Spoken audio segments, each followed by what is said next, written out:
이 고운 얼굴에 낙인을 찍어버리면 내가 어찌 국모의 자리에 앉겠느냐. 시뻘겋게 달궈진 인두에서 아지랑이가 피어올랐습니다. 쇠에서 뿜어져 나오는 열기가 서연의 뺨을 핥듯 스쳐 지나갔지요. 지하 감옥의 축축한 공기마저 뜨겁게 달아오르는 가운데 쇠사슬에 묶인 서연은 한 발짝도 물러설 곳이 없었습니다. 민진사의 손에 들린 인두가 서연의 얼굴을 향해 한 뼘씩 다가오고 있었지요. 이 여인은 불과 석 달 전까지 물동이를 이고 우물가를 오가던 미천한 여종이었습니다. 그런 여인이 어쩌다 천하의 권세가 앞에 무릎을 꿇고 얼굴에 낙인을 받을 위기에 놓이게 되었을까요? 서연의 얼굴에 새겨진 국모의 상이란 대체 무엇이기에 민진사는 그토록 두려워하며 그 상을 지워버리려 한 것일까요? 더욱 놀라운 것은 이 절체절명의 순간에도 서연의 눈빛이 꺾이지 않았다는 것이옵니다. 인두의 열기 앞에서도 서연은 민진사를 똑바로 올려다보고 있었지요. 과연 서연은 이 지옥 같은 감옥에서 살아남을 수 있었을까요? 그리고 서연의 얼굴에 새겨진 운명은 어떤 결말을 향해 흘러갔을까요? 안녕하세요. 야담 온누리를 찾아주셔서 정말 감사합니다. 오늘도 정성스럽게 이야기를 준비하였습니다. 구독과 좋아요 꼭 눌러주세요. 많은 힘이 됩니다. 그럼 이야기 시작합니다. 옛날 옛적 영조 임금이 나라를 다스리던 20해째 되던 해, 충청도 청풍고을에 민진사라는 자가 있었습니다. 이 민진사는 고을의 땅 절반을 쥐고 흔드는 실세였으니 관아의 원님도 그 앞에서는 고개를 숙여야 했지요. 그 민진사 댁 안채 뒤편 여종들이 모여 사는 행랑에 서연이라는 처자가 살고 있었습니다. 나이 18, 허름한 무명옷에 때가 묻은 치마를 두르고 있었으나 그 꼿꼿한 뒷모습만은 어찌 된 일인지 범접할 수 없는 기품이 서려 있었습니다. 물동이를 이고 걸어가는 모습에서조차 양반과 교수의 자태가 흘러나오니 마을 사람들은 서연이 물을 깃는 모습만 보고도 저 아이에게 청풍 고을의 기운이 쏠린다며 수군거리곤 했습니다. 민진사의 외아들 민도령은 서연의 고운 얼굴에 넋을 잃은 지 오래였습니다. 틈만 나면 우물가에서 서연의 길을 막아서곤 했지요.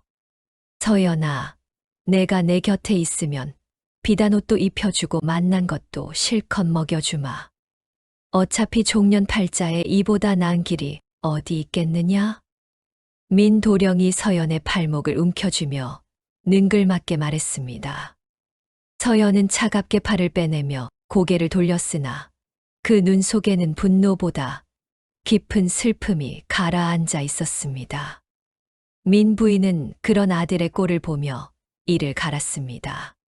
전연의 요사스러운 얼굴이 내 아들의 정신을 빼놓았으니 차라리 새벽 노비상단에 팔아버려야겠다.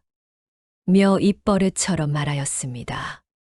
민 부인의 눈에는 서연을 향한 도끼가 서리빨처럼 피어올랐습니다. 그뿐이 아니었습니다. 민 부인은 서연을 팔아넘기기 전에 시뻘겋게 달군 인두로 그 고운 뺨에 낙인을 찍어 상품 가치를 떨어뜨리겠다는 잔혹한 속셈까지 품고 있었지요. 서연은 그런 흉계를 알지 못한 채 밤마다 같은 꿈에 시달리고 있었습니다. 꿈속에서 거대한 대저택이 시뻘건 불길에 휩싸이고 그 안에서 어머니와 아버지의 울부짖는 목소리가 들려왔습니다. 서연아, 살아남거라. 그 절규가 귓가에 맴돌 때마다 서연은 식은땀에 젖은 채 벌떡 일어나곤 했습니다. 꿈인지 기억인지 분간할 수 없는 그 장면들이 서연의 가슴을 옥죄었지요. 서연의 품속에는 언제부터인지 낡은 비단 주머니가 하나 있었습니다. 그 안에는 핏자국이 선명하게 베어든 베넷저고리 조각이 접혀 있었으니 서연 자신도 이것이 어디서 온 물건인지 알 수 없었습니다. 다만 이 천 조각을 만지면 가슴 깊은 곳에서 뜨거운 무언가가 솟구쳐 올라 결코 꺾이지 않겠다는 힘이 온몸에 번지곤 했습니다. 동료 여종 끝순이가 다급히 서연의 손을 잡았습니다. 서연아, 내가 노비 상단에 팔려간다는 소문이 파다하구나. 제발 오늘 밤이라도 당장 담을 넘어 도망치거라. 끝순이의 눈에서 굵은 눈물이 떨어졌으나 서연은 고요히 고개를 저었습니다. 그 밤 서연은 우물가에 홀로 서서 물 위에 비친 자신의 얼굴을 내려다보았습니다. 달빛이 수면 위로 번지는데 기이하게도 우물 속 달이 핏빛으로 붉게 물들어 있었습니다. 불길한 징조였지요. 그러나 서연의 입가에는 오히려 서늘한 미소가 번졌습니다. 서연은 속으로 되뇌었습니다. 내 운명은 이 우물 속에 가라앉지 않는다고. 바로 그때 담장 너머 어둠 속에서 누군가의 눈빛이 서연을 지켜보고 있었습니다. 서연은 등골이 서늘해지는 기운을 느꼈으나 뒤돌아보지 않았습니다. 서연은 이미 마음을 굳힌 뒤였습니다. 내가 팔려가기 전에 민도령의 사랑채에 불을 지르고 그 혼란 속에서 빠져나가리라. 서연의 두 주먹이 하얗게 질리도록 쥐어졌습니다. 담장 너머 서연을 바라보고 있던 사람은 다름 아닌 민진사였습니다. 3년 전 서연이 민진사 집으로 잡혀오던 날 민진사는 서연에게 강제로 약사발을 먹게 했지요. 약사발을 강제로 먹은 서연은 잠시 후 의식을 잃고 쓰러졌습니다. 며칠 후 깨어난 서연은 자신이 누군지 어디서 왔는지 전혀 생각이 나지 않았습니다. 서연이 자신의 진짜 내력을 떠올리는 날, 민진사의 가문은 뿌리째 뽑힐 터였습니다. 서연을 바라보고 있던 민진사의 손이 가늘게 떨렸습니다. 그러나 민진사가 미처 알지 못하는 것이 있었습니다. 서연은 기억은 잃었을지언정 몸이 기억하는 예법과 지혜가 있었으니 민진사 일가의 비리를 하나하나 몰래 기록해두고 있었다는 사실이었습니다. 그 기록은 훗날 하늘을 뒤흔들 매성병력이 될 터였지요. 청풍고을의 밤은 깊어가고 우물 위에 드리운 붉은 달빛은 서연의 운명이 곧 뒤집어질 것임을 고하고 있었습니다. 지금으로부터 3년 전 꽃샘 추위가 기승을 부리던 이른 봄날이었습니다. 민진사댁 대문 앞에 누더기를 걸친 눈먼 노인 하나가 쓰러져 있었지요. 하인들이 지팡이로 찔러보며 이 거지 영감을 어서 끌어내라고 호통을 쳤으나 마침 물동이를 이고 지나가던 서연이 그 노인 앞에 멈춰 섰습니다. 서연은 노인의 얼굴을 가만히 들여다보았습니다. 두 눈은 흰막으로 뒤덮여 빛을 잃었으나 이마에서 턱 끝까지 흐르는 뼈의 결이 범상치 않았습니다. 서연은 아무 말 없이 노인을 부축하여 뒷마당광으로 데려갔고 자신이 먹을 보리밥을 덜어 노인의 입에 떠 넣어 주었습니다. 노인은 허겁지겁 밥을 삼키다가 서연의 손끝에서 전해오는 온기에 멈칫했지요. 이 노인의 이름은 허노인이었습니다. 허나 그 이름은 세상을 속이기 위한 가명에 불과했습니다. 허노인은 한때 대궐 깊숙한 곳에서 임금의 얼굴을 살피던 국선이었습니다. 국선이란 나라에서 으뜸가는 관상가를 일컫는 말이니 왕의 용안에서 천기를 읽고 사직의 안위를 점치는 막중한 직책이었지요. 그러나 허노인은 조정의 따리를 틀고 있던 간신들의 흉상을 임금께 고했다가 도리어 모함을 당했습니다. 간신들은 노인의 두 눈에 석회를 뿌려 영영 빛을 앗아갔으니 나라의 눈이 되어야 할 자가 제 눈을 잃은 것이었습니다. 그러나 하늘은 한쪽 문을 닫으면 다른 문을 여는 법이었습니다. 노인은 눈이 보이지 않게 되자 오히려 손끝의 감각이 귀신같이 살아났습니다. 사람의 이마 뼈를 짚으면 그 자의 기운이 읽혔고, 턱선을 더듬으면 타고난 운명의 굴곡이 손바닥 위에 펼쳐졌지요. 세상 사람들이 눈으로 보는 관상을 노인은 손끝으로 읽었으니 이것이 바로 심상이라 불리는 경지였습니다. 얼굴의 겉모습이 아니라 뼈와 살 아래 숨겨진 마음의 결을 읽어내는 관상의 가장 높은 봉우리였지요. 사흘째 되던 날 밤, 노인이 서연에게 조심스레 입을 열었습니다. 아가씨, 이 은혜를 갚고 싶으나 이 늙은이에게는 가진 것이 없소이다. 대신 아가씨의 관상을 한번 보아도 되겠소이까? 서연은 잠시 망설이다가 고개를 끄덕였습니다. 노인의 떨리는 손가락이 서연의 이마에 닿았습니다. 그 순간 노인의 손끝이 미세하게 파르르 떨리기 시작했습니다. 이마에서 눈두덩이로, 눈두덩이에서 광대로, 광대에서 턱선으로 천천히 더듬어 내려가던 노인의 얼굴이 하얗게 질렸습니다. 귀의 두께와 모양까지 살핀 노인은 갑자기 뒤로 물러나더니 딱딱한 흙바닥 위에 넙죽 큰 절을 올렸습니다. 서연이 놀라 영감님, 이게 무슨 짓이십니까?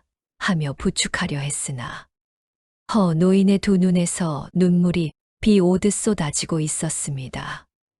이 늙은이가 30년을 기다렸소이다. 대궐에서 왕의 얼굴을 보고 팔도를 떠돌며 수만의 얼굴을 만졌으나 이토록 찬란한 상은 단 한 번도 만나지 못했소이다. 노인의 목소리가 갈라졌습니다. 아가씨는 이 나라의 진정한 어머니가 될 분이시옵니다. 국모의 상이요. 서연은 귀를 의심했습니다. 종년의 몸으로 국모라니 미친 소리가 아닐 수 없었지요. 그러나 노인의 오열이 거짓이 아님은 서연의 가슴이 먼저 알아차렸습니다. 심장이 세차게 두들겨졌고 핏자국 묻은 베넷 저고리 조각이 품속에서 뜨겁게 달아올랐습니다. 노인은 그날 밤 품에서 낡은 서책 한 권을 꺼내었습니다. 누렇게 바랜 표지에 관상천기보라는 넉자가 적혀 있었지요. 이것은 단순히 얼굴을 보는 법이 아니오. 천기를 읽고 운명의 물줄기를 돌리는 금기된 학문이니 함부로 펼치면 하늘의 벌을 받소이다. 노인은 서연의 손에 서책을 쥐어주며 간곡히 당부했습니다. 아가씨는 진흙에 묻힌 용의 여의주이시니 부디 마음의 눈을 뜨시오. 이 책이 아가씨를 본래 자리로 이끌어 줄 것이오. 이튿날 새벽, 노인은 흔적도 없이 사라졌습니다. 다만 노인이 머물던 광 안에 설명할 수 없는 맑은 향기가 며칠간 은은하게 맴돌아 하인들이 고개를 갸웃거렸지요. 서연은 그날부터 밤마다 관상천기보를 한 장 한 장 암기해 나갔습니다. 노인이 가르쳐준 대로 자신의 뼈를 손끝으로 더듬으며 기를 다스리니 차츰 사람의 얼굴 너머에 숨겨진 기운이 보이기 시작했습니다. 서연은 민진사의 얼굴을 바라보았습니다. 그 순간 서연의 눈에 비친 민진사의 상은 피 냄새를 풍기며 따리를 튼 독사의 형상이었습니다. 서연의 등줄기에 소름이 돋았지요. 제 속에 묻혀있던 옥이 빛을 품기 시작한 것이었습니다. 국선의 비기를 이어받은 서연은 이제 더는 단순한 여종이 아니었습니다. 천기를 손끝에 쥔 여인으로 조용히 거듭나고 있었지요. 그 무렵 한양에서 내려온 소문 하나가 팔도를 발칵 뒤집어 놓았습니다. 세자가 폐위되어 먼 유배지로 끌려가던 도중 호송 군졸들의 눈을 피해 호련히 자취를 감추었다는 것이었지요. 조정에서는 폐세자를 잡아들이라는 밀령이 떨어졌고 전국 방방곡곡에 포졸들이 깔려 행인들의 낯짝을 일일이 살폈습니다. 민진사는 이 소문을 듣자 두 눈이 번뜩였습니다. 사랑채의 신복들을 불러 모아놓고 낮은 목소리로 속내를 드러냈지요. 폐쇄자를 내 손으로 잡아 한양의 우의정 대감께 바치면 이 고을에서 놀던 내 힘이 조정까지 뻗게 될 터이다. 민 진사의 눈에는 권력을 향한 탐욕이 기름불처럼 타오르고 있었습니다. 서연은 마당을 쓸다가 사랑채 쪽을 힐끗 바라보았습니다. 관상천기보를 익힌 뒤로 서연의 눈에는 보이지 않던 것들이 보이기 시작했지요. 민 진사의 이마 위에 검붉은 기운이 엉겨 붙어 있었으니 빛책에 적힌 바로는 곧 자식을 잃고 가문이 멸할 흉조였습니다. 서연은 빗자루를 쥔 손에 힘을 주며 고개를 숙였습니다. 바로 그날 저녁 민 진사댁 대문을 두드리는 낯선 사내가 나타났습니다. 갈건에 낡은 도포를 걸친 팔도 유랑객 차림이었으나 눈매가 서늘하고 어깨가 떡 벌어진 것이 보통 떠돌이가 아니었지요. 사내는 스스로를 이윤이라 밝히며 하룻밤 묵어가기를 청했습니다.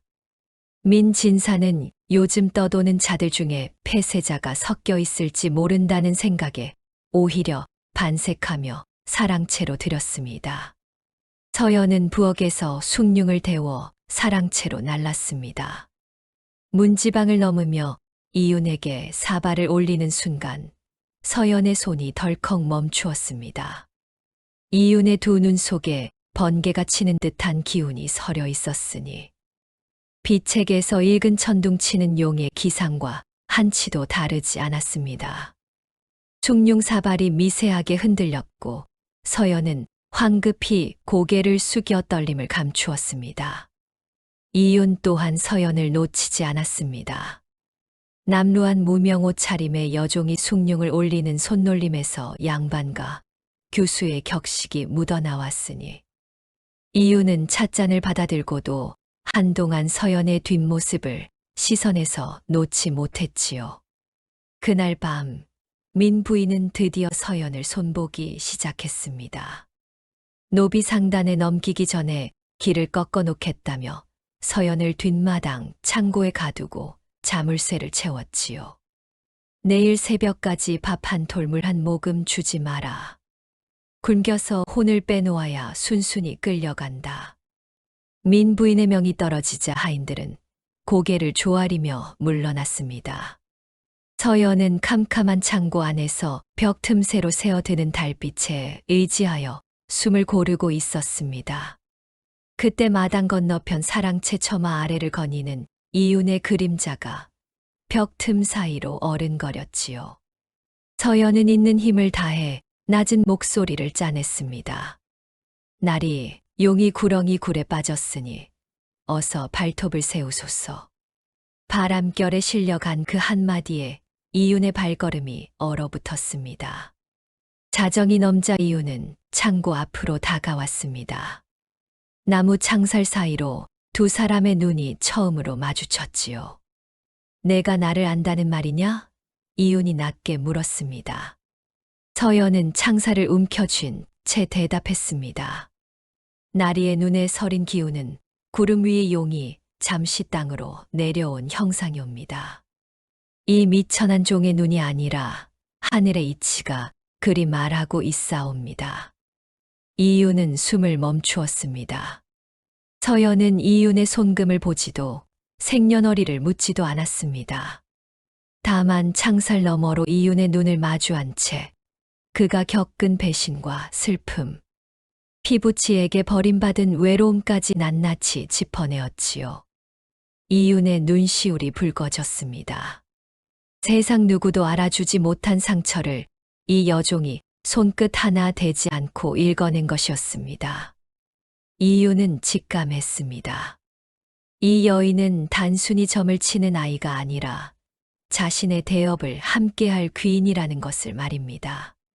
바로 그때 사랑채 쪽에서 거친 발소리가 터져 나왔습니다. 민 도령이 횃불을 들고 창고 앞에 나타난 것이었지요. 이놈이 한밤중에 우리 집 여종과 무슨 수작이냐.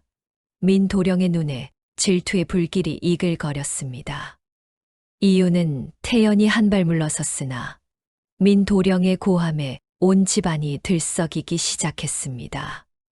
그 소란 속에서 서연은 사랑채에서 나오는 한 사내의 얼굴을 보게 되었습니다. 관상의 눈으로 살피니 민진사가 이 밤에 우의정이 보낸 밀사를 몰래 만나고 있었지요. 서연의 입가에 차가운 미소가 스쳤습니다. 고을 전체에 자욱하게 밀려드는 안개 속에서 거대한 폭풍의 냄새가 코끝을 찔렀습니다. 민도령의 소란이 채 가라앉기도 전에 서연은 창고, 벽 틈으로 결정적인 장면을 목격했습니다. 민진사가 우의정의 밀사에게 고개를 조아리며 떠돌이 중에 폐쇄자로 의심되는 자가 있으니 사흘만 말미를 주시면 포박하여 바치겠나이다 라고 밀약하는 모습이었지요. 서연은 그 순간 온몸에 찬물을 끼얹은 듯한 전율을 느꼈습니다. 날이 밝자마자 서연은 빈 숭늉 사발을 돌려받으러 온 끝순이에게 쪽지 하나를 몰래 쥐어주었습니다. 이것을 사랑채 손님에게 전해다오. 반드시 아무도 보지 않는 틈을 타서. 끝순이는 겁에 질린 얼굴이었으나 서연의 단호한 눈빛에 고개를 끄덕였지요. 쪽지를 펼쳐본 이윤의 얼굴이 돌처럼 굳었습니다. 민진사가 자신을 우의정에게 팔아넘기려 한다는 내용이 적혀 있었으니 사흘이라는 시간이 목숨의 끈이나 다름없었습니다. 이윤은 당장 짐을 챙겨 도망치려 했으나 그날 밤 다시 창고를 찾았을 때 서연이 창살 너머로 조용히 말했습니다. 날이 지금 도망치시면 평생 산속을 떠도는 유랑민으로 남으실 뿐이옵니다. 뱀의 꼬리를 밟고 도망치는 것이 아니라 뱀의 머리를 잡으셔야 하옵니다. 이유는 서연의 말에 발걸음을 멈추었습니다. 그렇다면 내게 무슨 방책이 있단 말이냐? 이윤이 물었고 서연은 눈을 감고 잠시 생각에 잠기더니 입을 열었습니다. 이 대카인 가운데 민진사에게 원한을 품은 자가 셋이싸웁니다. 부엌대기 곽서방은 아내를 민도령에게 빼앗겼고 마구간직이 돌쇠는 품삯을 3년째 떼이고 있으며 문지기 장보기는 민부인에게 매질당해 한쪽 귀가 들리지 않사옵니다. 이유는 서연이 어찌 그리 세세히 알고 있느냐고 놀라지 않을 수 없었습니다. 서연은 담담히 대답했지요. 관상이란 얼굴만 보는 것이 아니옵니다. 사람의 걸음걸이에 원한이 서리고 눈빛에 울분이 맺히는 것을 읽는 것이옵니다. 이유는 그제야 서연을 나의 책사라 부르기 시작했습니다. 이튿날 밤 서연의 계획대로 곽서방이 창고의 자물쇠를 열었고 돌쇠가 뒷담 아래 밧줄을 메어두었으며 장보기가 뒷문의 빗장을 빼놓았습니다. 서연과 이유는 칠흑 같은 어둠을 틈타 민진사 댁을 빠져나와 뒷산으로 향했지요. 서연은 3년 전 허노인이 떠나기 전에 일러두었던 말을 떠올렸습니다. 청풍고을 뒷산 바위 새 개가 솥발처럼 선 곳에 암자가 하나 있으니 목숨이 위태로운 날 그곳을 찾으시오. 서연은 달빛에 의지하여 산길을 더듬었고 이윤이 그 뒤를 묵묵히 따랐습니다.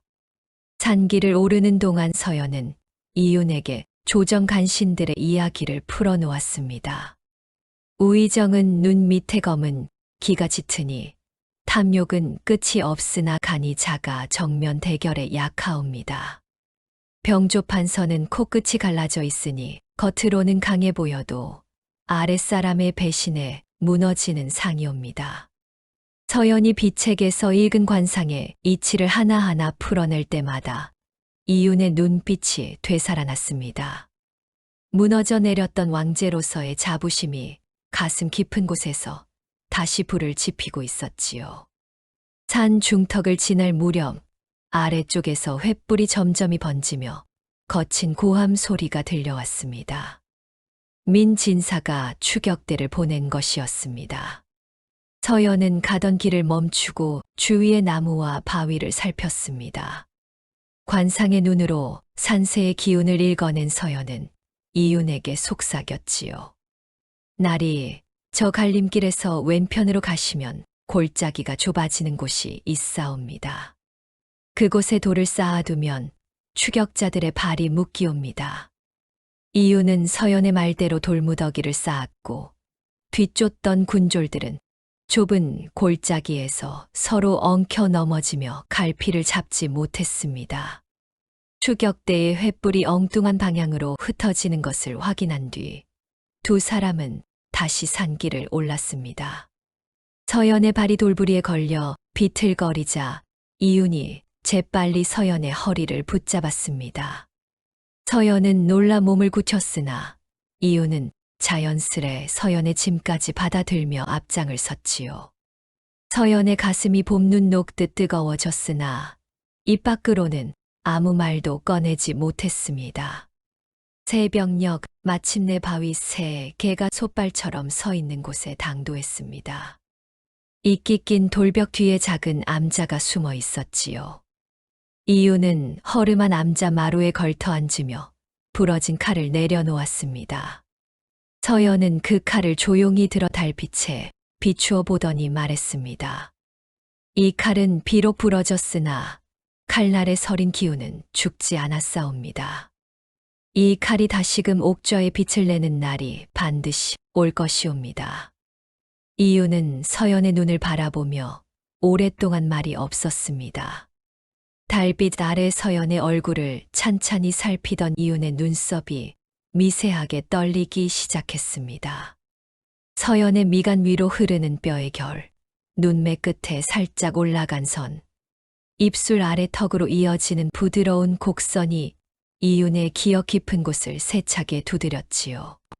세자 시절 매일 아침 글을 배우러 들어가던 스승의 서재, 그 서재 벽에 걸려있던 어린 딸의 초상화가 번개처럼 뇌리를 스쳤습니다. 이윤은 숨을 크게 들이마시더니 떨리는 목소리로 물었습니다. 서연아, 내 아비의 이름이 혹시 서문영이 아니더냐? 그 이름이 서연의 귓전을 때리는 순간 서연의 머릿속에서 무언가가 깨지는 소리가 났습니다. 마치 커다란 돌덩이가 이마를 내리친 것처럼 눈앞이 하얘지더니 3년 전 약으로 짓눌려 있던 기억의 빗장이 한꺼번에 풀려버렸습니다. 물밀듯 쏟아져 들어오는 장면들 속에서 서연은 아버지의 얼굴을 보았습니다.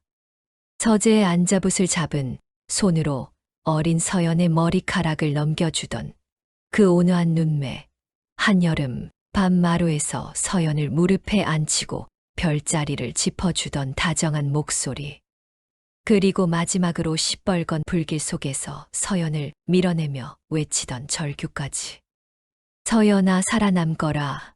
그 목소리가 꿈이 아니라 아버지의 진짜 목소리였음을 서연은 비로소 깨달았습니다. 서연의 두 눈에서 참았던 눈물이 둑이 무너지듯 쏟아졌습니다. 무릎이 힘을 잃어 그 자리에 주저앉은 서연을 이윤이 두 손으로 부축했지요. 이윤도 피눈물을 삼키며 말했습니다.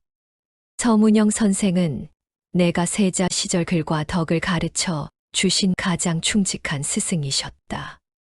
간신들의 손에 돌아가셨다는 소식을 들은 날, 나는 이 세상에서 마지막 긍부를 잃었다고 생각했느니라. 그 스승의 딸이 바로 내 앞에 살아 있었다니.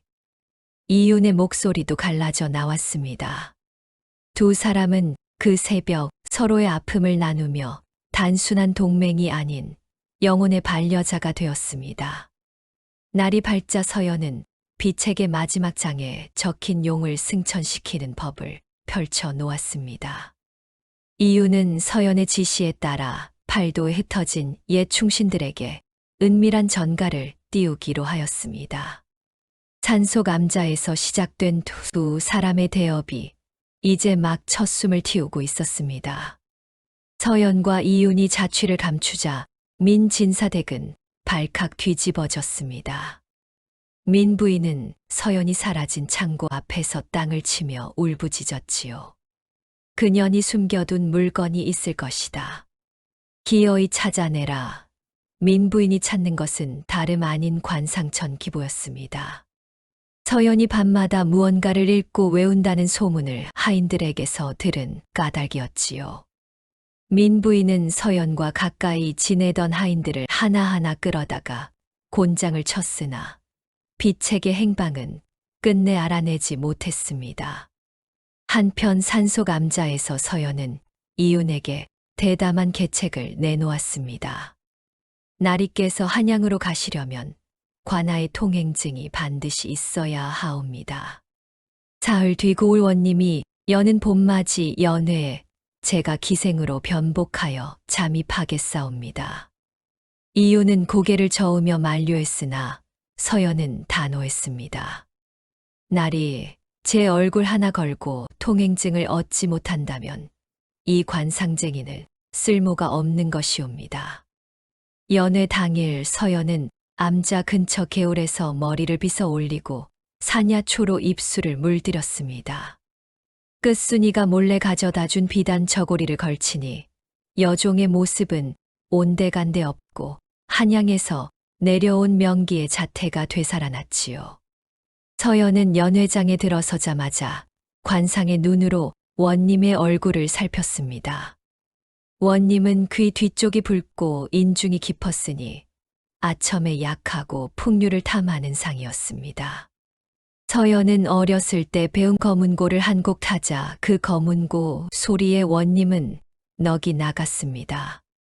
서연은 술자리가 무르익자 넌지시 말을 꺼냈습니다. 대감마님, 소녀의 오라비가 한양에서 과거를 보아야 하는데 통행증이 없어 발을 동동 구르고 있사옵니다. 대감마님의 자비를 빌 수 있겠사옵니까? 원님은 술기운에 흐물흐물해진 채 호탕하게 웃으며 통행증에 수결을 찍어주었지요. 그러나 운명은 그리 순순히 길을 열어주지 않았습니다. 연회장 구석에서 술을 퍼마시고 있던 민도령이 서연을 알아본 것이었습니다. 전연이다. 전연이 우리 집 도망친 여종 서연이다. 민도령이 벌떡 일어나 소리를 지르자 연회장이 순식간에 아수라장이 되었지요. 원님이 어리둥절해하는 사이 서연은 치마를 걷어 올리고 뒷문을 향해 내달렸습니다. 뒷문 밖에서 이윤이 말 한 피를 끌고 기다리고 있었습니다. 서연이 담장을 넘는 순간 어둠 속에서 시퍼런 칼날이 번뜩였습니다. 민 부인이 풀어놓은 자객이었지요. 칼끝이 서연의 왼팔을 스치며 무명옷 소매가 붉게 젖어들었습니다. 이윤이 재빨리 서연을 말 위로 끌어올리고 고삐를 후려쳐 달리기 시작했습니다. 산길에 당도하여 말을 세운 뒤 이윤은 자신의 도포 자락을 찢어 서연의 상처를 동여매었습니다. 피가 배어나오는 천을 누르는 이윤의 손끝이 미세하게 떨리고 있었지요. 너를 더는 위험에 빠뜨리지 않겠다.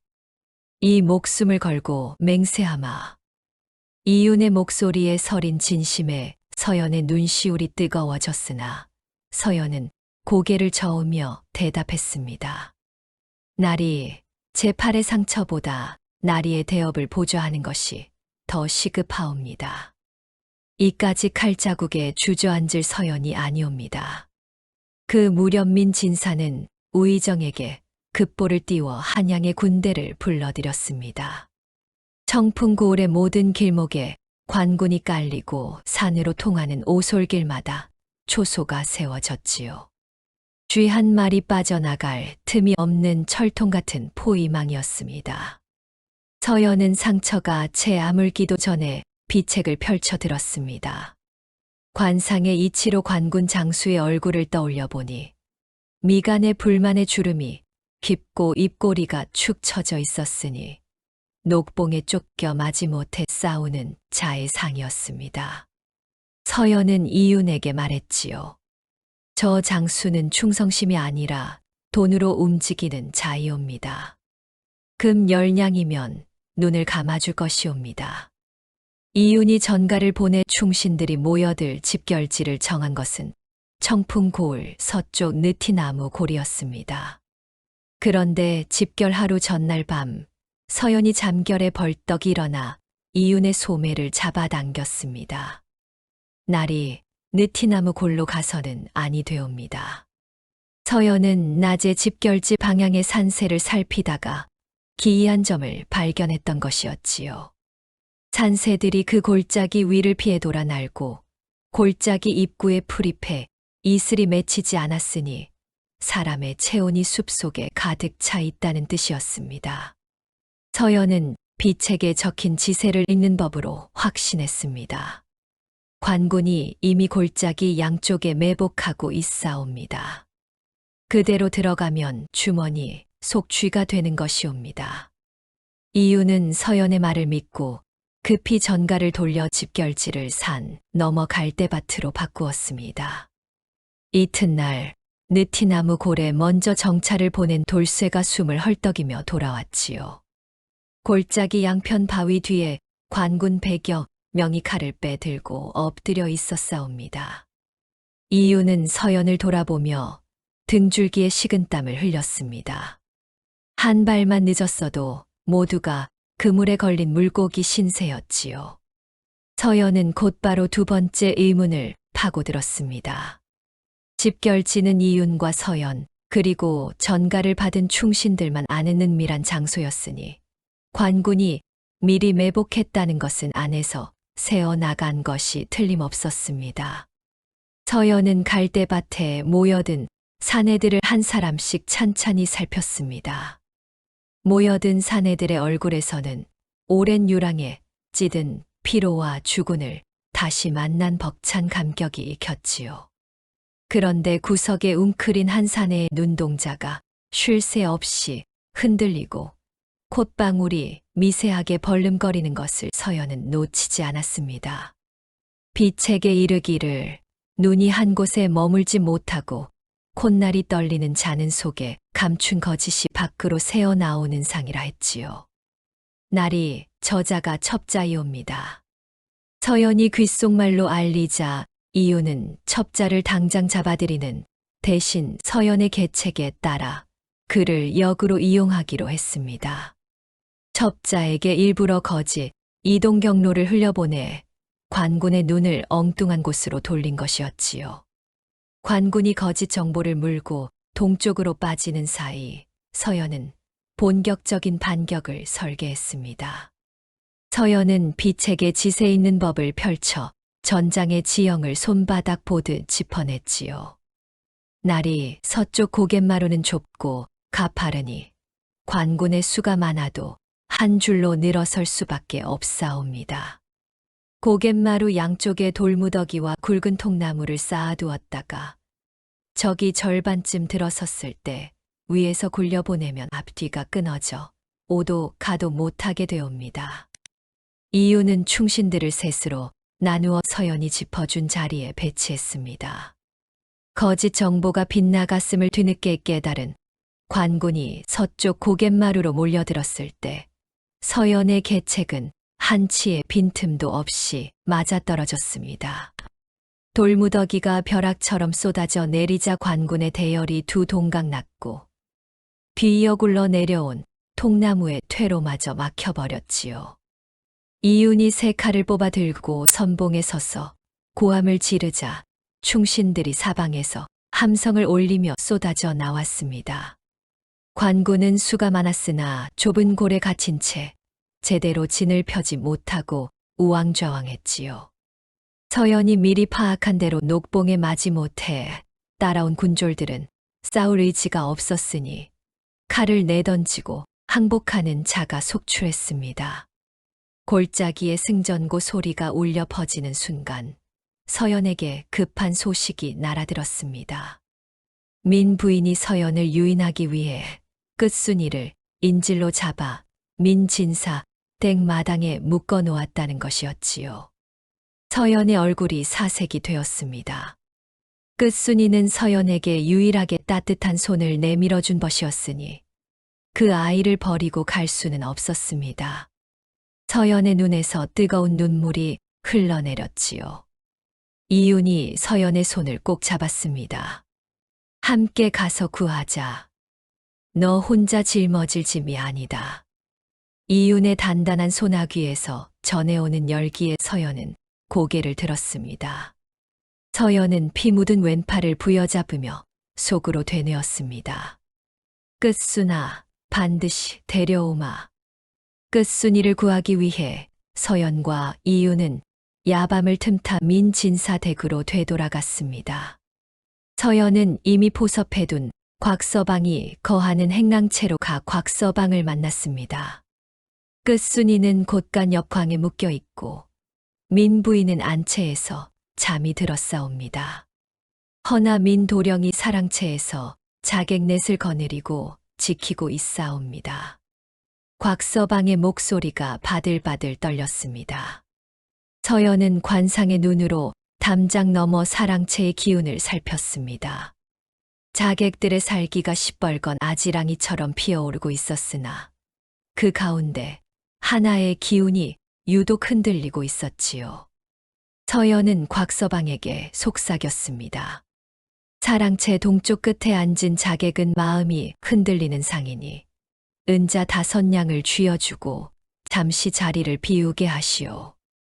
곽서방이 사라진 사이 이윤과 서연은 충신둘과 함께 뒷담을 넘어 광으로 향했습니다. 밧줄에 묶인 끝순이는 입에 재갈이 물려 있었으나 두 눈만은 살아 있었지요. 이윤이 칼로 밧줄을 끊는 순간 끝순이가 서연에게 다급히 말했습니다. 서연아, 민진사가 내 물건을 찾아내었다. 광 뒤편 마루 밑에 숨겨둔 보물한 말이다. 서연의 얼굴이 하얗게 질렸습니다. 그 보물함은 서연이 민진사댁에 팔려올 때 함께 딸려온 물건이었으나 자물쇠가 잠겨 있어 서연 자신도 열어본 적이 없었지요. 이유는 끝순이를 충신에게 맡기고 서연과 함께 민진사의 서재로 향했습니다. 서재에 아무도 없는 것을 확인한 후 서재 문을 열자 책상 위에 보물함이 놓여 있었고 그 옆에는 민진사가 억지로 자물쇠를 부수려다 실패한 흔적이 어지럽게 남아 있었지요. 서연은 품속의 베네쩌고리 조각을 꺼내 보물함 앞면에 새겨진 봉황 문양 위에 대었습니다. 핏자국이 베어든 천 조각이 봉황의 눈 위에 정확히 맞물리는 순간 찰칵 소리와 함께 자물쇠가 저절로 풀렸습니다. 함 안에는 누렇게 바랜 서찰 한 통과 금실로 수놓은 옥색 두루마기가 접혀 있었습니다. 서연은 떨리는 손으로 서찰을 펼쳤지요. 거기에는 아버지 서문영의 필체로 이렇게 적혀 있었습니다. 내 딸 서연아, 내 어미는 왕실의 피를 이어받은 옹주의 후손이니라. 내 핏줄에는 용의 기운이 흐르고 있으니 이 서찰이 너의 신분을 증명해 줄 것이다. 아비가 이 세상을 떠나더라도 너는 반드시 본래의 자리를 찾아야 한다. 서찰 끝에는 왕실의 어보가 선명하게 찍혀 있었습니다. 서연은 서찰을 쥔 채 한동안 숨을 쉬지 못했습니다. 종년의 삶이 거짓이었고 자신의 핏줄에 왕실의 기운이 흐르고 있었다니. 온몸에 전율이 번져 손끝까지 저릿했지요. 동시에 모든 것이 맞물렸습니다. 민진사가 서연의 기억을 지우는 약을 먹인 까닭, 서연을 절대 밖으로 내보내지 않으려 한 까닭, 그 모든 것이 서연의 혈통을 이용해 왕실의 권력을 찬탈하려는 흉계였던 것이었습니다. 서연은 서찰을 품에 깊이 넣고 이윤을 바라보았습니다. 날이 이제 알겠사옵니다. 민진사가 제 아비를 죽음으로 몰아넣은 것도 저를 종으로 가두어둔 것도 모두 이 비밀을 독차지하기 위함이었사옵니다. 서연의 목소리는 떨렸으나 눈빛은 칼날처럼 서늘했습니다. 이 순간 서연의 마음속에서 복수를 넘어서는 더 큰 뜻이 피어올랐지요. 이윤을 왕으로 세우고 간신들을 척결하여 이 나라를 바로잡겠다는 대의가 가슴에 불처럼 번졌습니다. 이윤은 보물함 속 옥색 두루마기를 꺼내어 서연의 어깨에 조심스레 걸쳐 주었습니다. 이제 내가 본래의 자리로 돌아갈 때가 되었느니라. 서연은 두루마기를 여미며 관상천기보의 마지막 장을 펼쳤습니다. 비책의 끝에는 이런 구절이 적혀 있었지요. 용이 승천하려면 주작이 날개를 펴야 하고 주작이 날개를 펴려면 스스로의 깃털이 불꽃임을 깨달아야 하느니라. 서연은 비로소 그 뜻을 온몸으로 깨달았습니다. 서연이 두루마기를 입고 서재 문을 열고 나서자 달빛 아래 서연의 기운이 달라져 있었습니다. 마당 뒤편에서 기다리던 곽서방과 충신들이 서연의 얼굴을 보자 제 발로 뒤로 물러나며 고개를 숙였지요. 여종의 비굴함은 흔적도 없이 사라지고 왕의 여인이 뿜어내는 위엄이 달빛보다 환하게 빛나고 있었습니다. 서연은 이윤의 곁에 서서 나직이 말했습니다. 날이 이제 뱀의 머리를 자를 때가 왔사옵니다. 한양으로 가시지요. 이윤은 고개를 끄덕이며 팔도의 선비들을 규합하는 경문을 작성했고 서연은 경문의 문장 하나하나에 사람의 마음을 움직이는 기운을 담았습니다. 그 경문이 팔도로 퍼져나가자 조정에서는 폐쇄자의 세력이 걷잡을 수 없이 커지고 있다는 보고에 당황하기 시작했지요. 그 무렵 민진사댁에서는 민도령이 까닭모를 열병에 시름시름 알아눕기 시작했습니다. 민부인은 미친 듯이 무당을 불러들였으나 차도가 없었지요. 서연은 먼 산등성이에서 민진사댁의 기운이 검은 연기처럼 쓰러져가는 것을 바라보며 중얼거렸습니다. 뱀의 둥지가 무너지기 시작했사옵니다. 서연의 경문이 팔도에 퍼지자 조정은 벌집을 쑤신 듯 들끓었습니다. 우의정은 자신의 최정예 군대 300명을 청풍고을로 급파하며 밀명을 내렸지요. 폐쇄자와 그 일당을 산채로 잡되 여의치 않으면 목을 베어 가져오라. 민진사 또한 자신의 가산을 털어 자객단 15명을 매수하고 서연의 목에 현상금을 걸었습니다. 서연이의 목을 가져오는 자에게 논백맞이기를 주겠다. 민진사의 눈에는 쫓기는 짐승의 광기가 서려 있었습니다. 서연은 이윤의 진영에서 적진의 동태를 관상으로 읽어내고 있었습니다. 관군을 이끄는 지휘관 셋의 얼굴을 정찰꾼에게 세밀히 묻고는 고개를 끄덕였지요. 첫째 장수는 눈꼬리가 치켜 올라가고 미간이 좁으니 질투심이 강하고 의심이 많은 자이옵니다.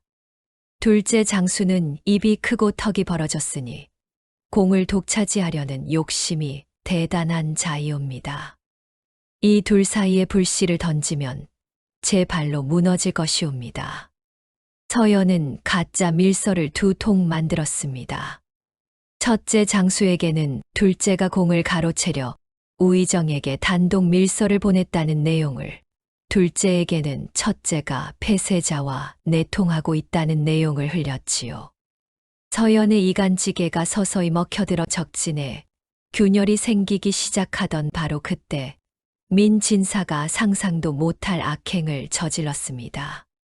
서연을 산에서 끌어내기 위해 청풍고을 장터에 불을 지른 것이었습니다. 시뻘건 불길이 초가 지붕을 타고 번져나가자 장터의 백성들이 아이를 등에 업고 비명을 지르며 도망쳤지요. 연기가 산 꼭대기까지 치솟아 오르는 것을 본 서연의 얼굴이 하얗게 굳었습니다. 날이 저 아래 백성들이 불에 타 죽고 있사옵니다. 제가 내려가야 하옵니다. 서연이 치마를 걷어 올리며 일어서자 이윤이 팔을 잡았습니다. 서연아, 함정이다. 민진사가 너를 끌어내려고 불을 지른 것이니라. 서연도 그것을 모르지 않았습니다. 그러나 산 아래에서 들려오는 아이의 울음소리에 서연은 이윤의 손을 뿌리쳤지요.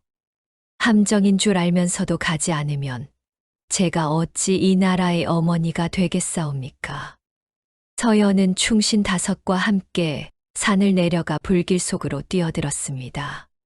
타오르는 초가 속에 갇힌 노인을 업어내고 우물물을 길어 이웃 지붕에 옮겨붙은 불을 껐지요. 백성들은 서연의 손에 이끌려 하나둘 안전한 곳으로 빠져나왔습니다.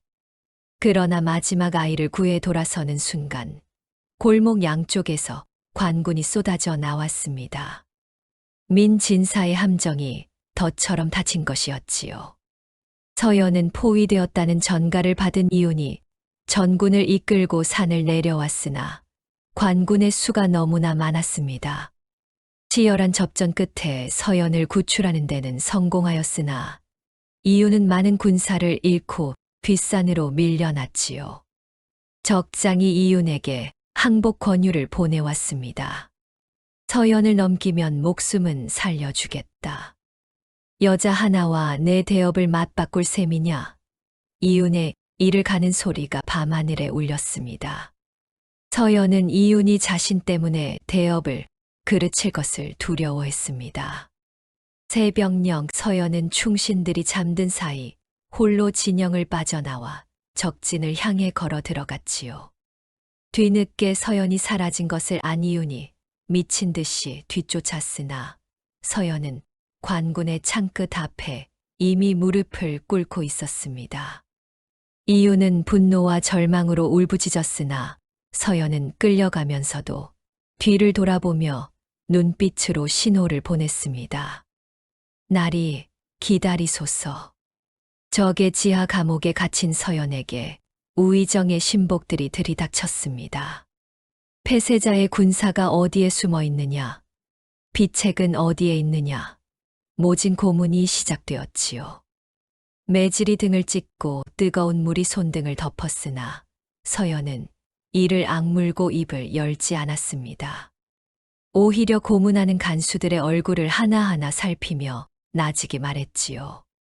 그대는 코 옆에 검은 점이 있으니 내년 봄을 넘기기 어려운 상이요.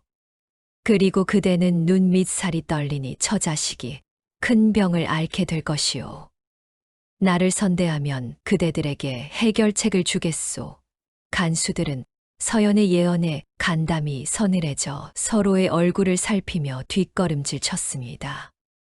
이윤은 서연의 희생에 깊이 각성했습니다. 자신을 위해 제 몸을 던진 여인을 반드시 구해내야 한다는 절박함이 무너진 의지를 다시 일으켜 세웠지요. 이윤은 흩어진 충신들을 하나하나 불러 모으고 서연이 남겨둔 비책의 가르침을 되새기며 최후의 결전을 준비했습니다. 한편 감옥 안에서 서연은 결코 가만히 앉아 있지 않았습니다. 같은 감옥에 갇힌 죄수들의 얼굴을 관상으로 살피니 억울하게 옥살이하는 자가 여럿이었지요. 서연은 그들 한 사람 한 사람의 사연을 들어주고 원한에 사무친 그들의 마음을 어루만져 자신의 결사대로 만들어 나갔습니다. 서연은 감옥 안에서 이윤이 승리할 마지막 전략을 조용히 짜고 있었지요. 쇠사슬에 묶인 몸이었으나 서연의 머릿속은 그 어느 때보다 맑고 날카롭게 돌아가고 있었습니다. 민진사는 서연이 잡혀왔다는 소식에 지하 감옥으로 직접 내려왔습니다. 횃불을 든 하인이 앞서고 민진사가 뒤따르는 그림자가 감옥 벽 위로 길게 늘어졌지요. 서연은 쇠사슬에 묶인 채 바닥에 앉아 있었으나 민진사를 올려다보는 눈빛만은 꺾이지 않았습니다. 민진사는 서연의 얼굴을 한참 들여다보았습니다. 매질과 고문에 시달렸으나 서연의 이마에서 턱으로 흐르는 뼈의 결은 조금도 상하지 않았지요. 민진사의 입술이 파르르 떨렸습니다. 이상을 가진 여인이 살아있는 한 내 가문은 결코 안전하지 못하다. 민진사는 등 뒤에서 시뻘겋게 달궈진 인두를 꺼내 들었습니다. 쇠에서 피어오르는 열기가 감옥 안의 공기를 뒤틀었지요. 이 고운 얼굴에 낙인을 찍어버리면 내가 어찌 국모의 자리에 앉겠느냐. 민 진사가 인두를 서연의 뺨으로 천천히 가져갔습니다. 시뻘건 쇳덩이의 열기가 서연의 살갗을 핥듯 스쳐 지나갔지요. 감옥 안의 죄수들이 고개를 돌리며 참아 보지 못했습니다. 그러나 서연은 눈을 부릅떴습니다.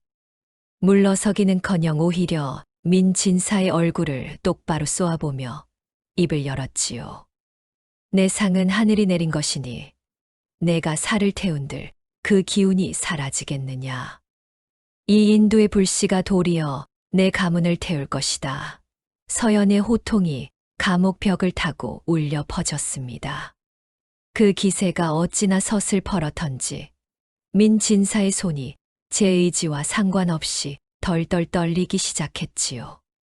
인두가 민 진사의 소나귀에서 미끄러져 바닥으로 떨어졌고 튀어오른 불씨가 민 진사의 도포 자락에 옮겨 붙었습니다.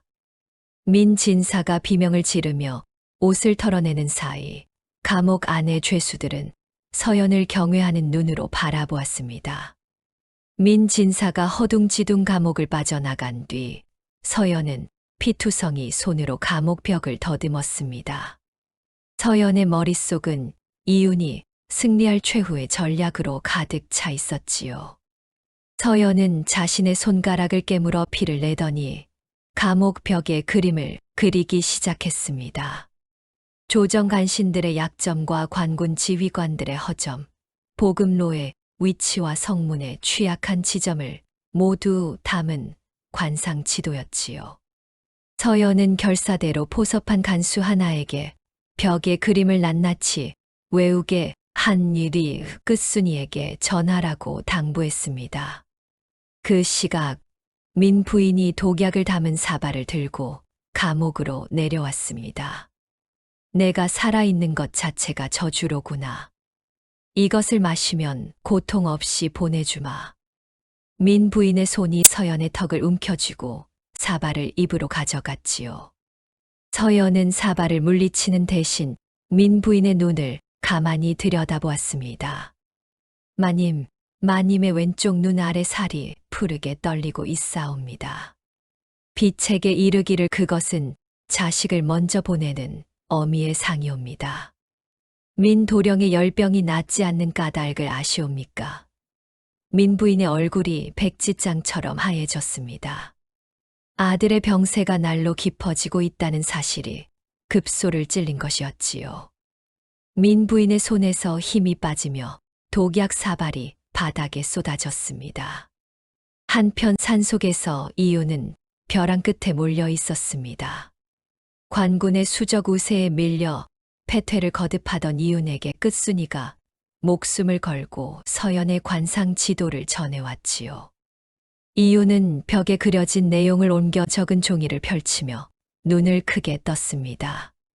서연은 관군의 보급로가 고을 동쪽 외나무 다리 하나에 의지하고 있음을 짚어냈고 첫째 장수와 둘째 장수의 불신이 극에 달해 서로의 군졸에게 식량을 나눠주지 않는 상황까지 읽어낸 것이었습니다. 이유는 즉시 충신들을 보내 외나무 다리를 끊었고 보급이 끊긴 관군은 이틀 만에 내부 반목이 폭발했지요. 서연의 지도가 전세를 단숨에 뒤집어 놓은 것이었습니다. 민 진사는 최후의 수단을 꺼내 들었습니다. 서연을 성루 위에 매달아 이윤을 협박하려 한 것이었지요.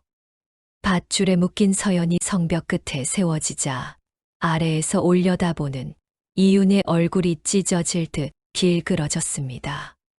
민 진사가 성루 위에서 외쳤습니다.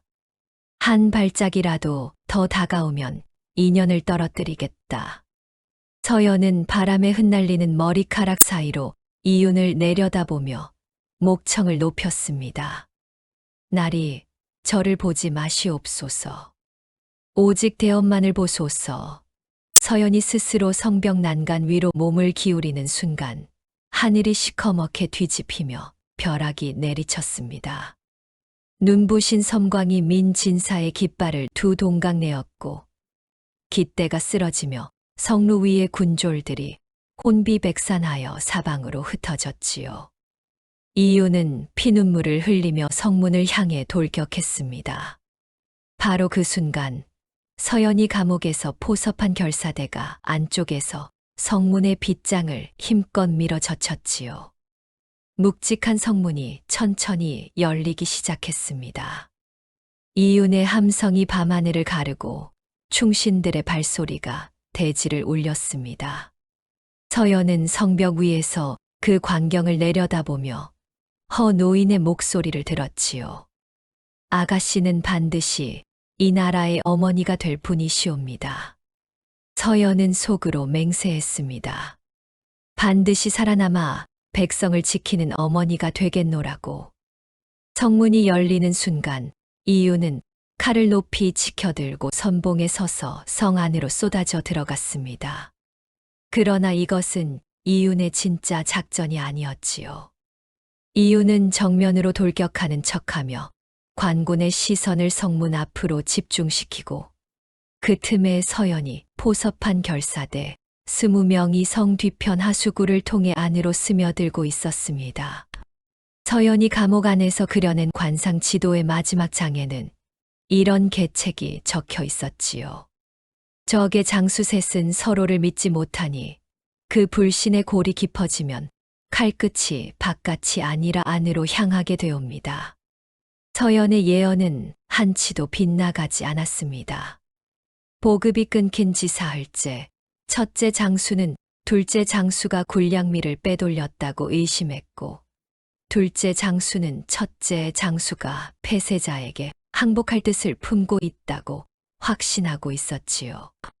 서연이 흘린 가짜 밀서가 두 장수의 가슴에 독처럼 퍼져 있었던 것이었습니다. 결사대가 성 안에서 횃불을 올리며 함성을 지르자 첫째 장수는 둘째 장수가 배신하여 적을 끌어들인 것이라 단정했습니다. 첫째 장수의 군졸들이 둘째 장수의 진영을 향해 칼을 빼들었고 둘째 장수의 군졸들도 맞서 싸우기 시작했지요. 관군이 제 편끼리 피를 흘리며 자중질환에 빠진 것이었습니다. 셋째 장수는 이 혼란을 보고 겁을 먹어 군조를 버리고 홀로 야반도주하고 말았지요. 이유는 이 틈을 놓치지 않았습니다. 혼란에 빠진 관군의 중심을 가르며 단숨에 관할을 접수했지요. 이윤의 칼끝에 쓰러진 적은 놀랍게도 단 한 명도 없었습니다. 서연이 설계한 이간지계가 완벽하게 맞아떨어져 관군 스스로가 무너진 까닭이었지요. 이유는 관아마루에 우뚝 서서 선포했습니다. 나는 이 나라의 세자 이윤이다. 간신들이 나를 내쫓았으나 하늘이 나를 버리지 않았다. 오늘부터 이 청풍고을이 바른 정치의 첫 터전이 될 것이다. 관아 마당에 모여든 백성들이 땅을 치며 만세를 불렀습니다. 이유는 승전고를 울리게 한 뒤 서연이 갇힌 성루를 향해 달렸습니다. 성루 꼭대기에 이르렀을 때 서연은 밧줄에 묶인 채 기둥에 기대어 있었지요. 매질과 고문의 자국이 온몸을 뒤덮고 있었으나 서연은 이윤의 발소리를 듣자 힘겹게 고개를 들어 미소를 지었습니다. 이윤이 칼로 밧줄을 끊어내자 서연의 몸이 앞으로 쓰러졌고 이윤은 두 팔을 벌려 서연을 받아 안았지요. 서연은 이윤의 품에 안긴 채 가느다란 목소리로 속삭였습니다. 날이 이제 제 관상이 틀리지 않았음을 증명하셨사옵니다. 이윤은 서연의 피로 물든 손을 조심스레 들어올려 자신의 이마에 대며 말했습니다.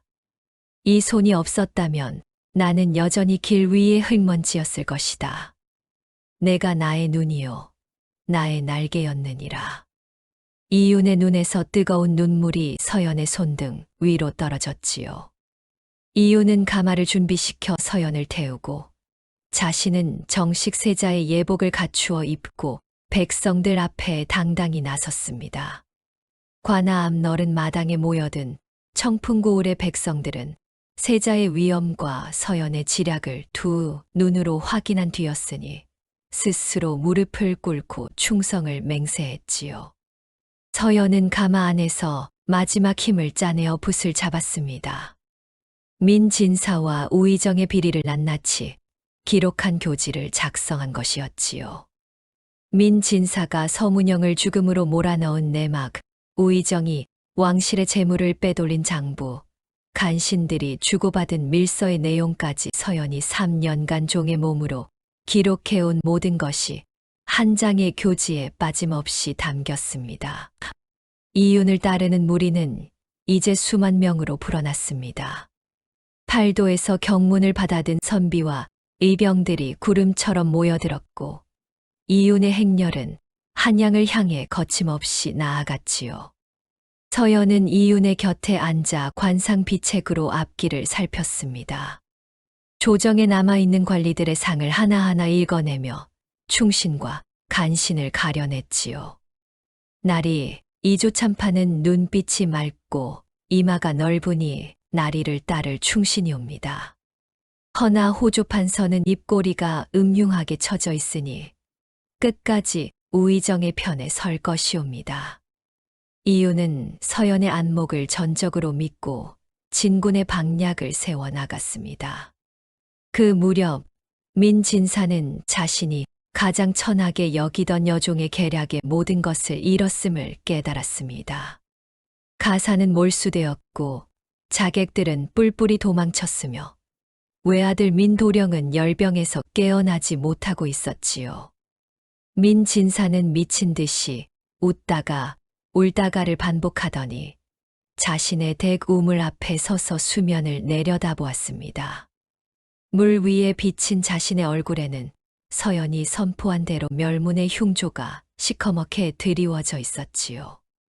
민진사는 그대로 우물 속으로 몸을 던졌습니다. 이유는 마침내 한양 궁궐 앞에 당도했습니다. 간신들은 수만의 군세 앞에 무릎을 꿇었고 성문은 피 한 방울 흘리지 않고 열렸지요. 왕은 이윤의 용맹함과 서연의 지략을 전해 듣고 이윤의 세자 자리를 복위시켰으며 서연을 세자빈으로 정식 책봉한다는 교지를 내렸습니다. 서연은 책봉 교지를 받아들고 무릎을 꿇은 채 하늘을 올려다보았지요. 노인의 예언이 마침내 이루어지는 순간이었습니다. 세월이 흘러 왕이 보위를 물려주시니 이윤은 마침내 이 나라의 임금으로 등극하였습니다. 대궐 안팎의 만백성의 환호가 산을 울리고 들을 뒤흔들었지요. 그 옆에는 중전의 예복을 갖춘 서연이 서 있었습니다. 허름한 무명옷 대신 봉황이 수놓인 원삼을 입고 물동이 대신 옥새를 품에 안은 서연의 모습에 백성들은 눈물을 흘리며 절을 올렸습니다. 중전의 자리에 오른 서연은 관상천 기보를 궁중보물로 보관하되 그 첫 장에 자신의 손으로 주석을 달았습니다. 진정한 관상은 얼굴의 생김새를 보는 것이 아니라 마음의 결을 닦는 것이니라. 서연은 비책을 권력의 도구로 쓰지 않겠다는 뜻을 스스로에게 다짐한 것이었지요. 서연은 관리를 뽑을 때에도 이마의 넓이나 코의 높이를 먼저 살피지 않았습니다.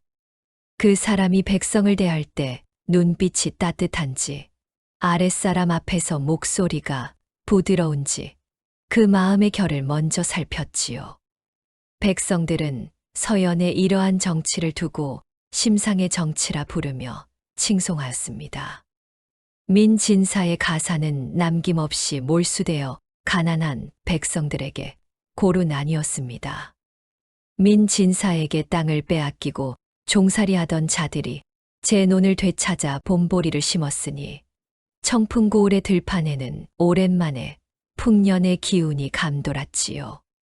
서연의 아버지 서문영의 가문은 정식으로 복권되었고 서문영의 위패는 충신의 사당에 모셔져 해마다 나라의 제를 받게 되었습니다. 서연은 자신을 목숨 걸고 도와준 이들을 결코 잊지 않았습니다. 끝순이를 상궁으로 삼아 평생 곁에 두었고 곽서방에게는 서문영 가문의 제사를 모시는 정식 관리 벼슬을 내렸지요. 끝순이는 상궁이 된 뒤에도 서연에게 예전처럼 편하게 말을 놓곤 했는데 서연은 그때마다 빙그레 웃으며 내가 그때 눈물을 흘리며 도망치라 하지 않았더라면 이 자리에 오지 못했을 것이다 라고 대답하곤 했습니다. 어느 가을날 아침 궁궐들의 맑은 향기가 번졌습니다. 나인들이 고개를 갸웃거리는 사이 뜰 한가운데 누더기를 걸친 눈먼 노인 하나가 서 있었지요. 노인이었습니다. 어디서 왔는지, 어떻게 궁궐 안까지 들어왔는지 아무도 알 수 없었습니다. 서연은 중전의 예복을 입은 채 뜰로 내려가 노인 앞에 무릎을 꿇었지요. 스승님의 눈이 이 미천한 것을 비추어 주신 덕분에 오늘 이 자리에 섰사옵니다. 노인은 서연의 이마를 손끝으로 가만히 짚더니 환하게 웃었습니다. 역시 내 눈이 틀리지 않았구먼. 이 나라에 좋은 어머니가 생겼으니 이 늙은이는 이제 편히 갈 수 있겠소이다. 노인은 그 말을 남기고 바람처럼 사라졌으며 그가 서 있던 자리에는 맑은 향기만 한나절 동안 은은하게 맴돌았습니다. 시어머니인 대비마마는 서연이 중전이 된 뒤 처음에는 종 출신이라며 탐탁지 않아 하셨지요. 그러나 서연이 매일 새벽 문안 인사를 올리며 손수 약탕을 다려 올리는 정성의 마음이 누그러졌고 어느 날 서연의 얼굴을 가만히 들여다보시더니 이렇게 말씀하셨습니다. 하늘이 내린 며느리로구나. 내 얼굴에서 이 나라를 품을 어머니의 기운이 보인다. 서연은 고개를 숙여 눈물을 감추었지요. 서연은 궁궐 안후원 한쪽에 작은 우물을 하나 팠습니다. 매일 새벽 그 우물에서 물을 길어 올리며 민진사댁에서 물동이를 이던 시절을 떠올렸지요. 나인들이 중전마마께서 어찌 손수물을 기르시느냐고 만류했으나 서연은 고개를 저으며 말했습니다. 이 물은 내 초심을 닦는 물이니 이것을 멈추는 날이 내가 백성을 잇는 날이 될 것이다. 어느 봄날 저녁 궁궐 연못가에 벚꽃이 피 눈처럼 흩날리고 있었습니다. 이유는 서연의 손을 잡고 연못 둘레를 거닐며 나직이 말했지요. 내 나라의 주인은 나이나 내 마음의 주인은 오직 당신뿐이요. 서연은 이윤의 어깨에 살며시 머리를 기대며 대답했습니다. 전하, 소첩의 관상은 처음부터 전하의 곁을 가리키고 있었사옵니다. 연못 위로 떨어지는 벚꽃이 피 두 사람의 그림자 위에 소복이 쌓여갔지요. 겉모습은 변해도 그 안에 담긴 선한 기운은 결코 변하지 않는 법이옵니다. 제 속에 묻힌 옥이라도 빛은 사라지지 않고 진흙에 잠긴 여의주라도 용은 반드시 찾아오는 법이지요. 서연과 이윤의 이야기는 천년이 흘러도 사람들의 입에서 입으로 전해지며 세상 모든 이에게 이렇게 속삭이고 있사옵니다. 아무리 깊은 어둠이라도 마음의 눈을 뜨면 반드시 빛이 보이는 법이라고. 명심보감에 이르기를 사람을 알아보는 눈은 겉모습이 아니라 그 마음을 살피는 데 있다고 하였사옵니다. 또한 맹자께서는 하늘이 장차 큰 임무를 내리려 할 때에는 반드시 먼저 그 마음을 괴롭히고 그 몸을 고달프게 한다고 말씀하셨지요. 서연은 종의 몸으로 매질을 당하고 인도 앞에 서는 고난을 겪었으나 그 시련이 오히려 마음의 눈을 뜨게 하고 나라의 어머니가 되는 그릇을 빚어내어 싸웁니다. 논어에서 공자께서 어려운 때에도 뜻을 굽히지 않는 자가 참된 어진 사람이다 라고 하셨으니 서연이야말로 진을 속에서도 향기를 잃지 않은 참된 어진 이가 아니겠사옵니까? 여러분의 삶에도 지금 견디기 어려운 시련이 있다면 부디 기억하시옵소서. 그 고난은 하늘이 여러분에게 큰 뜻을 내리기 전에 빚어놓은 그릇이옵니다. 마음의 눈을 뜨고 선한 기운을 잃지 않는다면 여러분의 이야기 또한 반드시 아름다운 결말을 맞이하게 될 것이옵니다. 다음 영상을 빠르게 만나보시려면 좋아요와 구독을 눌러주세요. 그럼 더 재미있는 영상으로 찾아뵙겠습니다. 오늘 하루도 행복한 일들이 가득하길 기원합니다. 감사합니다.